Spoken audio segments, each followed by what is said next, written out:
best for a grower? Yeah, so you hear a lot about composting, and composting can be a variety of what we call feedstocks. So you can have composted chicken, composted dairy, composted just wood chips. Each compost has its own carbon to nitrogen ratio. So if you're literally just composting wood chips and paper products, things like that, you've got a very high carbon content, but you don't have much biology or much nutrition in it. What we're doing is kind of a combination. We start with a strong dairy compost, which we think is one of the best feedstocks, but then we'll blend in several other feedstocks, including other chicken compost and also bringing in carbon. On a small scale, a homeowner has to, the idea of what we do in composting is using things that are readily available in the waste stream. So if you are a school and you've got excess paper, you shred the paper. That can be used as you're doing some permaculture. You're putting that in. And that's carbon? As you're blending, that's acts as a carbon source.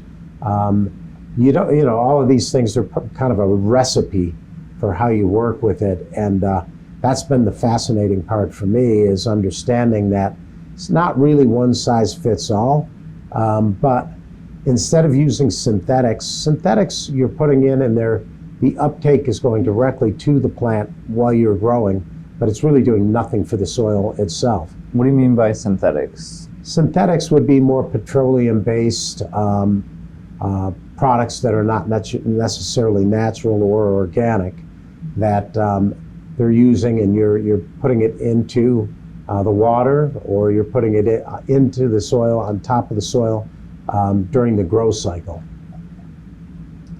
That doesn't even sound right. How could there be petroleum product on stuff that we're eating? You're talking about like fuel? And that's another great question. I don't know. I believe that everything we have in our waste stream should be composted. I think that creates an ecological balance for everything we do. Right now, things in the waste stream are just debris, or they're potential toxic messes. They're things we have to landfill or have to deal with. And so it's much better if we take everything that we've created and made a mess out of and turning it into a really useful product. You alluded to, different soils out there. And a lot of times you have nutrient void soils and biologically void soils in areas that were over excavated, or urban areas are quite that way. And what we're doing with the composting is we're taking what is dirt, which is basically inert.